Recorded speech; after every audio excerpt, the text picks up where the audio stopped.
में आ रहा है तो मारिए कांग्रेस में वोट, क्यों नहीं मारिएगा?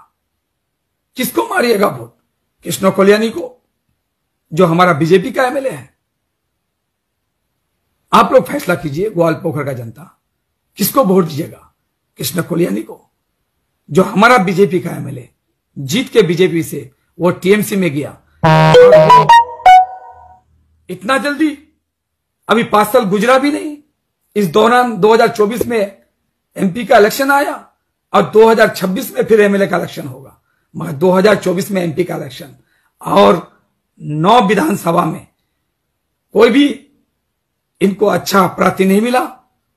क्यों बीजेपी का ये एमएलए को एमपी का टिकट मिला टीएमसी से?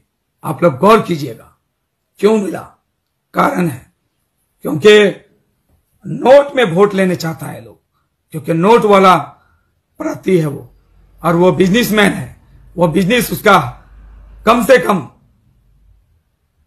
100 बिजनेस है उसका, 70-80 बिजनेस चलता है। तेल का बिजनेस, सोयाबीन का तेल का बिजनेस, सरसों का कल्याणी तेल का बिजनेस, और रॉयल इनफील्ड बाइक का बिजनेस, और मॉल का बिजनेस। वो एक व्यापारी है, एक सौदागर है, एक बिजनेसमैन है। एक बिजनेसमैन को लाके इलेक्शन में उतार के पूरे लोगों को, गरीबों को। नमस्कार। राम मंदिर আমাদের সবার জন্য একটা সেন্টিমেন্টের ব্যাপার। আজকে ভাবে নেন ইতিহাস হতে যাচ্ছে। এই রাম মন্দির এখন নির্মাণ হতে চলেছে।